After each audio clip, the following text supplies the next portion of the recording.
라오코엔의 후예. 이효석.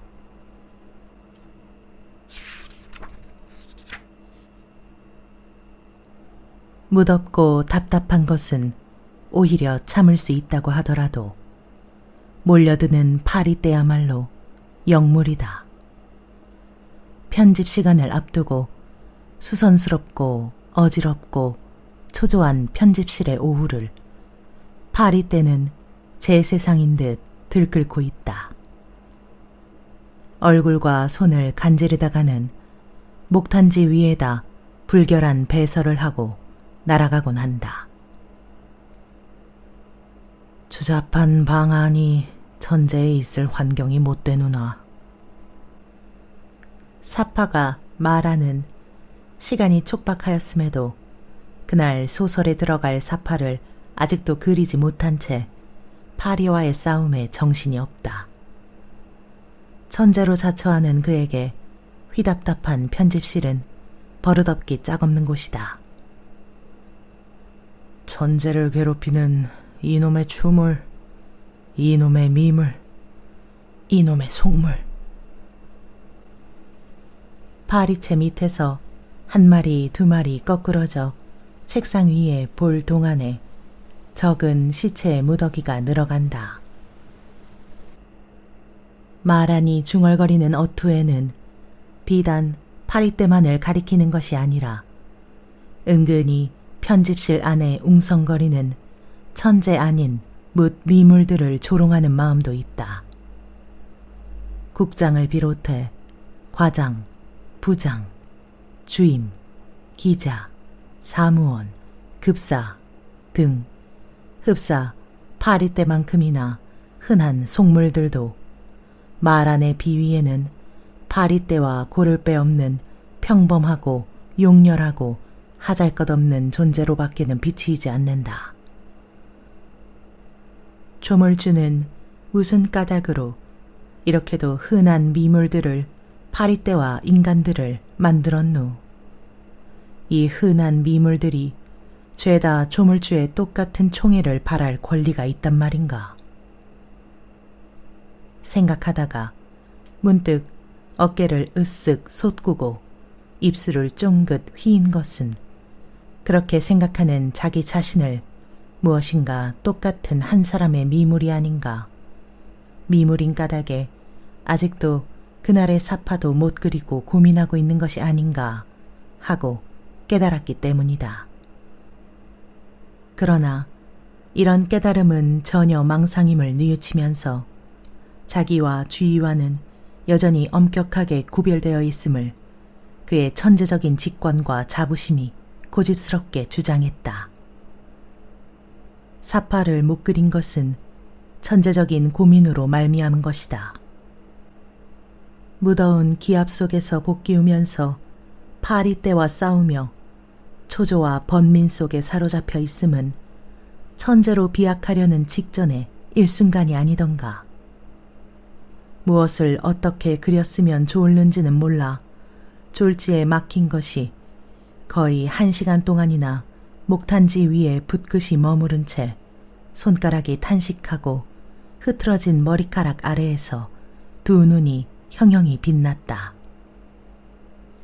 파리 사냥에 정신을 옮기고 또 반시간을 지내는 동안에 편집 시간은 자꾸 임박해 오건만 한 획도 운피를 못하고 있는 것이다. 요새 와서 여러 번째 버릇이었다.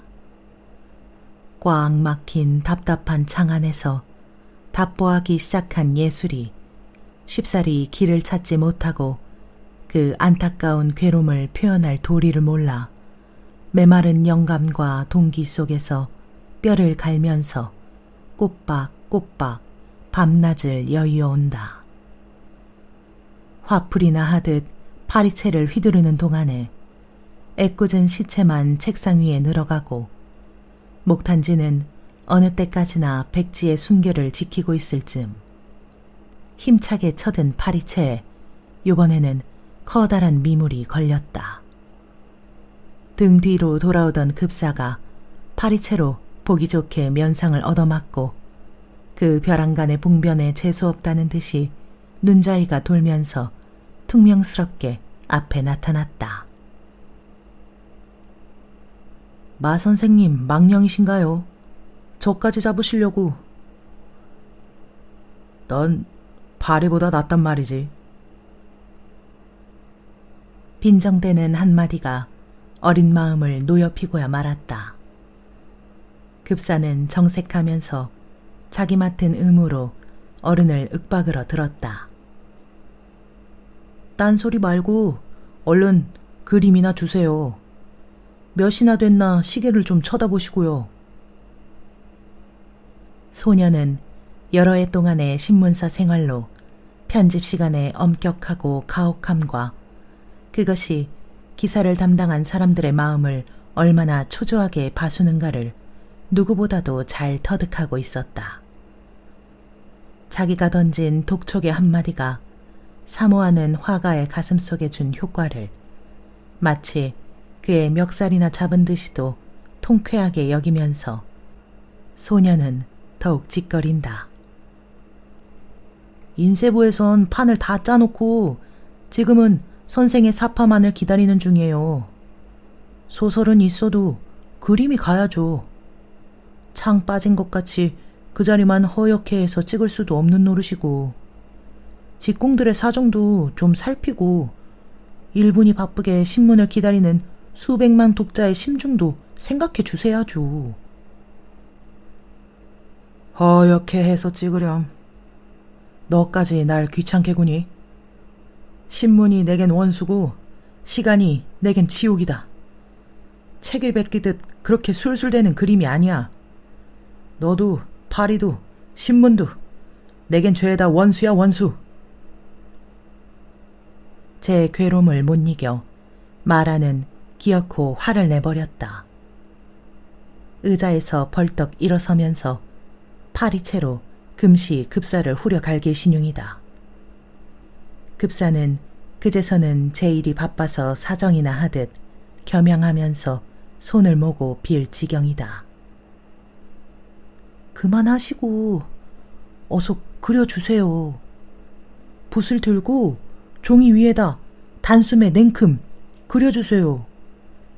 아무래도 좋으니 구불구불 몇 줄만 그려주세요. 시간은 없고 큰일 났어요.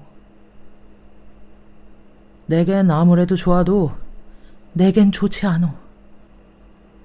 이 답답한 속에서 그림이 되다니. 예술이 그렇게 수월한 것이드냐. 오늘은 그림이 없다. 인쇄부에 가서 그렇게 일러라. 얼른 그리세요. 사파를 주세요. 없달밖엔 천재를 괴롭히는 이 미물들아. 은혜를 조르는 거지같이 소매에 메어달리는 급사를 뿌리치고 마라는 편집실을 휑하니 내뺀다. 뒷문을 나서 복도를 걸어 급스럽게 뒤뜰에 내려서는 꼴이란 지옥을 벗어나려는 뜻인 듯도 하다. 해방된 플로메스같이 땅을 저벅저벅 밟으며 호흡을 깊게 하면서 활개를 펴보나 초조한 심사에는 문 밖도 답답하다. 하늘이 얕고 공기가 무거웁다.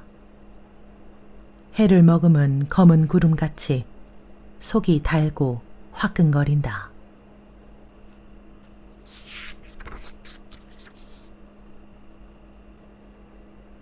오늘은 백화점의 경기구도 뜨지 않고 도의 허공은 그리다가 버린 수채와 같이 흐리멍덩하게 풀어져 있다.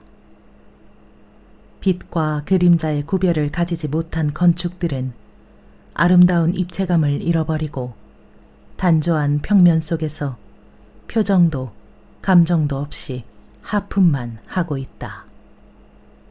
삼라만상이 괴롭고 따분하다. 신문사 뒤 문간에 사람들이 둘러싸고 선 것은 아마도 또 무슨 장사치리라. 약장수도 오고 붓장수도 왔다. 어떤 때에는 인삼장수가 와서 메마른 이끼 속에 도라지같이 꼬치꼬치 꼬인 풀뿌리를 헤치면서 사람들을 모았고, 때로는 자라장수가 나타나서 산 자라의 옆구리를 찔러 선지를 내서 입술에 묻히면서 부족 중에는 지켜라고 선전하는 것이었다. 뒤 문간에는 언제나 이렇게 온전하지 못한 객군만이 모여드는 법인 모양이었다. 오늘은 또 무슨 장사치인구 하고 말하는 가까이 가서 사람들 틈으로 엿보다가 뜨끔해서 소스라치면서 뒷걸음질 쳤다. 조그만 나무개를 안고 선 것은 땅꾼이었다. 궤 속에 한 뭉치가 되어 굼실굼실 느리고 누운 것은 독사의 한 때. 삼단같이 흩어지고 서리어서 고개들을 고추 들고 절망 속에서 혀를 널름거리는 꼴은 흡사 세상을 저주하려는 것인 듯 보는 눈에 능글지고 깨름칙한 독을 껴얹는다. 이놈의 미물은 대체 무슨 인연으로 아담 때부터 사람의 원수가 되었누? 사람들은 그 흉측한 꼴에 몸서리를 치면서도 둘레둘레 그것을 둘러싸고 보고 섰음은 또 무슨 까닭일꼬. 묻 시선 앞에서 자랑스럽게 그 한 놈의 목을 손가락으로 울켜쥐고 널름거리는 혀를 뽑아 보이는 땅꾼의 심청머리도 또한 알 수 없는 것이다. 사람의 자식이 아니요 뱀의 종족이란 말인가. 그렇게 대담하고 추잡하고 야만스런 그 녀석은 이놈의 미물도 결국 내게 영감을 주지는 못하노나 내 예술을 싹트게 하지는 못하노나 우리 조상의 원수는 내게도 필경은 원수밖에는 못 되노나. 마라는 외면하고 걸음을 옮기다가 문득 그 미물을 아름답게 노래한 옛 시인을 생각했다. 아롱거리는 등어리를 햇빛에 반짝이면서 풀 속으로 굼시르르 사라지는 뱀의 모양을 찬미한 시인의 심청머리는 또 대체 어떤 것이었던구. 그 능글진 추물의 모양이 시의 세상에서는 아름다울는지 몰라도 그림 속에 빛날리는 만무해. 푸르고 붉은 늘매기의 색채라면 또 몰라도 단조로운 회색만의 독사의 꼴이 그림이 될 수는 만만 없는 노릇이야. 아무리 천재기로서니 현대화에 있어서 그 추물을 취급할 수는 없고 말고. 중얼거리면서 마라는 등 뒤에 점점 뱀의 세상을 멀리했다. 신문사의 돌벽과 흐린 하늘이 앞에 가로놓여 마음은 더욱 초조하다. 그날 그가 그려야 할 소설의 사파라는 것은 괴로워하는 현대 남녀의 자태였다. 남녀는 피차의 연애만으로 괴로워하는 것이 아니라 두 사람 앞에는 시대가 놓였고 역사가 물결치고 겹겹의 파도가 휩쓸려 와서는 송두리째 육신을 뽑아가려는 것이었다. 그 위에 두 사람에게는 길러도 길러도 지날 줄 모르는 안타까운 애욕의 온해가 그치지 않는다. 여자는 기어코 주인공 앞에서 흑이나 백이냐 좌냐 우냐 함께 길을 떠나겠느냐 싫으냐에 코 다짐을 하건만 사내는 아직도 결단을 못하고 육신을 틀면서 번민한다. 그 한 회분의 소설에 있어서 마라는 대면하는 남녀의 풍경을 그릴까 여자의 나체를 그릴까 망설이다가 남자의 얼굴을 그리기로 작정했다. 괴로워하는 얼굴의 표정을 가장 효과적으로 그려서 소설 전체의 표정을 상징하려는 것이었다. 그 계획에 기뻐하면서 붓을 든 것이 종시 뜻대로 이루어지지를 않았다.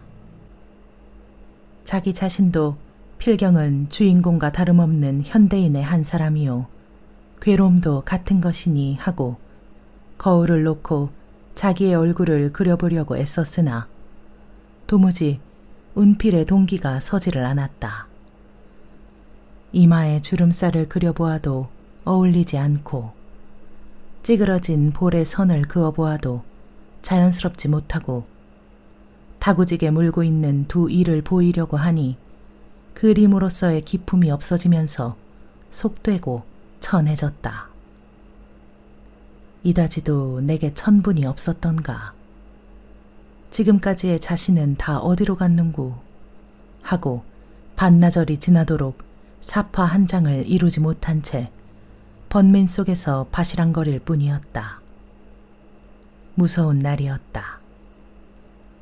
화가 마란에게는 진정 천분이 없는 것도 아니어서 이 몇 해의 동안에 그의 업적은 놀라웠고 화단에서의 지위도 지금에는 벌써 선배들을 물리치고 확고한 자리를 차지하게 되었다. 나체를 그릴 때에는 도랑을 연상시키는 힘찬 선과 미끈한 터치로서 신선한 감각을 노렸으나 원래 그가 사숙하고 있는 선배는 고호인지라 인물화에는 그의 영향이 뚜렷했고 비평가들도 그것을 지적했다.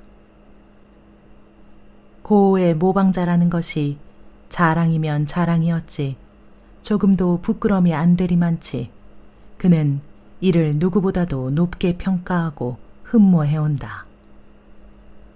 고호가 그린 농민의 얼굴같이 개성적이요 성격적인 훌륭한 예술을 남겨보겠다는 것이 말 안에 꼭 하나의 원이었다. 신문사에서 사파쟁이로 입에 풀칠은 하고 있을 망정 예술가로서의 야심은 누구에게도 미치지 않았다. 그러게 한 장의 사파에도 예술의 기품을 담으려고 전력을 다했던 것이다. 그러던 것이 요새 와서는 예술의 지향에 금이 가고 방법에 대한 회의가 생기기 시작하면서 제작의 감흥이 불현듯이 줄어갔다. 전과 같이 아무런 대상이 나가 반드시 충동을 주는 것이 못되고 주위에 옹성거리고 있는 허다한 괴로움을 표현하기에는 또한 기력이 붙였다. 결국 자기도 같은 괴로움 속에 빠져 있음을 안 것이요 괴로움 속에서는 괴로움을 표현하기가 난사임을 깨달은 것이다. 그날 소설의 주인공의 표정이 곧 자기의 표정인 까닭에 붓을 대기가 어려웠고 그 자기의 표정이라는 것은 대체 어떤 것인지 자기로서 오히려 선과 주름을 가릴 수 없었다. 영감의 근원은 메마르고 무딘 감동 위에는 먼지가 보얗게 앉게 되었다.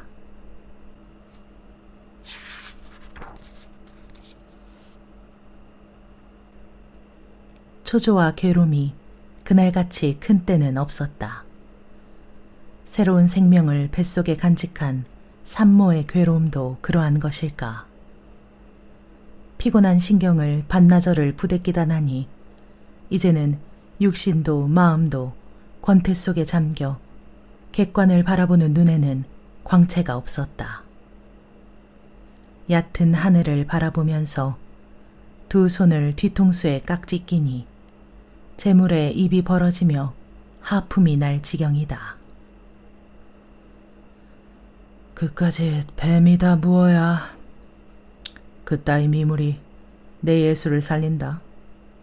천만에 천부당 만부당이지 내 예술이 그렇게 허름하게 탄생할 줄 아냐? 현대의 고우는 호락호락 붓을 안 든다고 여쭈어라. 중얼거리면서 말하니 벼랑간 걸음을 빨리한 것은 행여나 급사가 쫓아나와 자기의 뒤를 따르고 있지는 않을까 생각한 까닭이다. 지금에 있어서 무엇보다도 두려운 것은 조그만 미물 급사의 독촉이었다.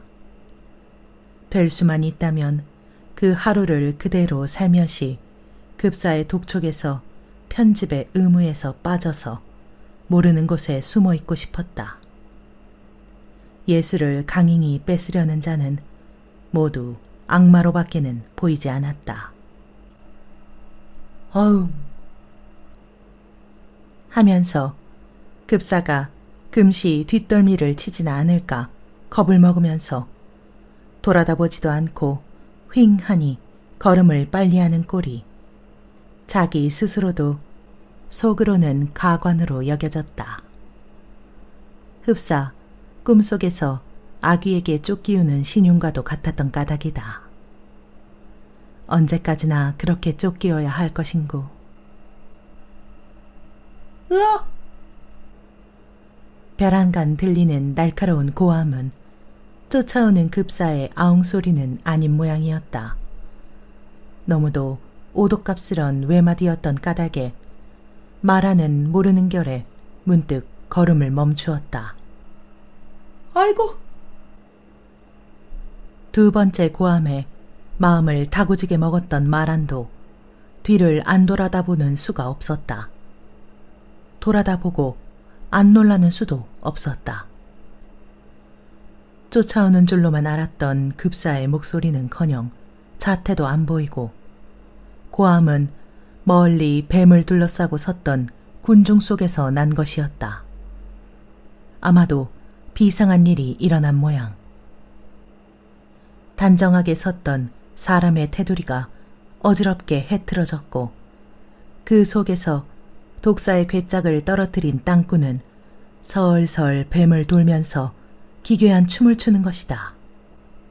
아이고 머니, 아이고 머니. 팔을 흔들며 쩔쩔 매는 폼이 심상한 춤은 아니었다. 기쁠 때에 추는 춤이 괴로울 때에도 자연스럽게 나오는 것일까? 물끄러미 땅꾼의 양을 바라보다가 마라는 무서운 생각에 이르렀다. 아니, 그럼... 급스럽게 가까이 달려갔다가 짜증 뜨끔해 몸서리를 치고 섰다. 참혹한 꼴을 보았다. 땅꾼은 독사에게 손을 물리운 것이었다.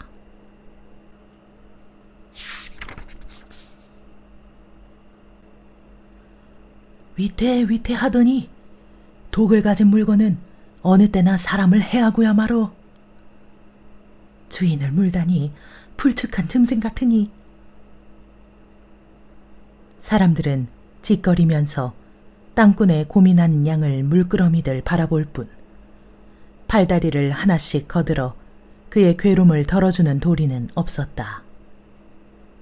기쁨은 함께 나눌 수 있어도 괴로움 속에는 한몫 참내할 수 없는 노릇이다. 어떻게 하면 그 자리를 건질 수 있을는지 지혜도 생각도 없이 사람들은 완전히 바보들이었다. 떨어진 괴짝 속에서는 독사들이 그물 사이로 혀를 널름거리는 것이 희생된 주인을 측은히 여김인지 저주함인지 미물의 뜻을 헤아릴 수 없다. 주인을 문 놈은 어떤 놈인고 필연코 복수의 쾌감에 잠겨 있으려니 하고 말하는 그놈을 찾아내려고 두리번거리나 그놈이 그놈이어서 분간할 수가 없다. 그놈으로서 보면 사람의 모양 또한 그럴까. 아이고 머니, 사람 살리오. 신음소리에 마라는 뱀에서 시선을 돌려 다시 땅꾼을 바라보았다. 그의 얼굴을 보았다. 무서운 얼굴을 보았다. 모르는 결에 주춤하고 몸이 가다듬을 느꼈다. 수선만을 떨고 똑바로 못 보았던 그의 표정을 비로소 보고 우레나 맞은 듯 육신이 울린 것이다. 괴롬의 얼굴이란 이런 것인가? 아픔의 표정이란 이런 것인가?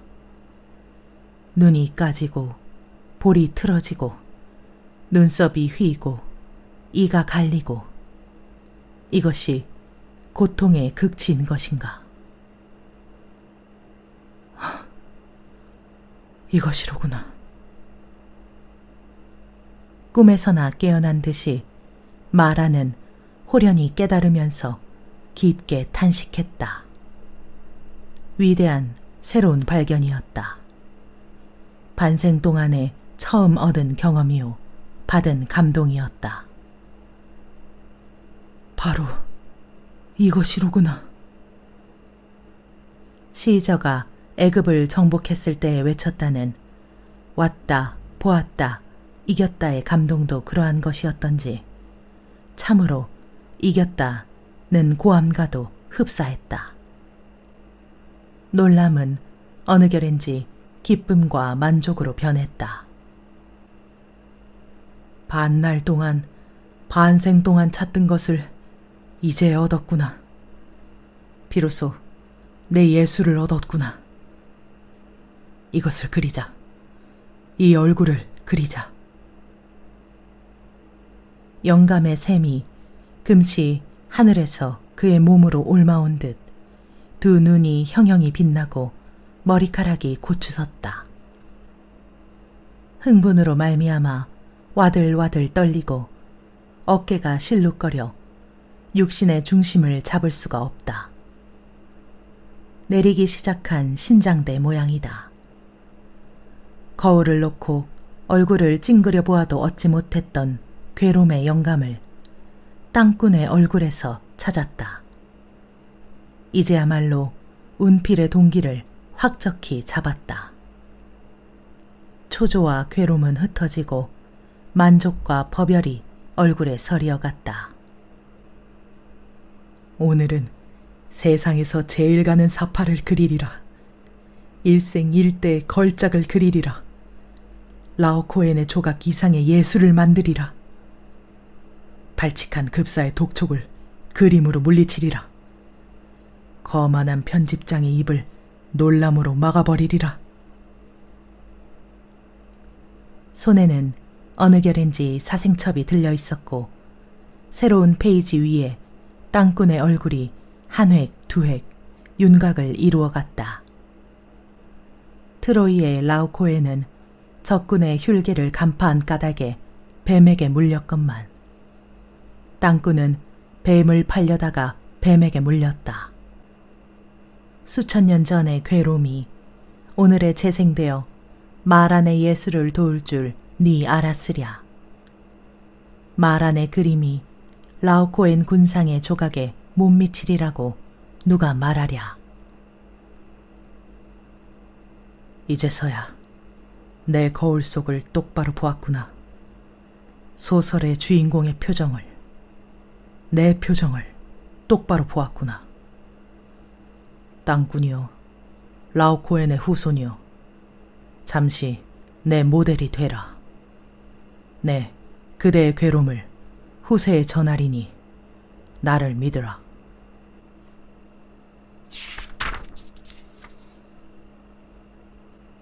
세기의 고통은 무상의 기쁨으로 변해 지금 마란으로 하여금 모든 것을 잊어버리고 제작에 열중시켰다.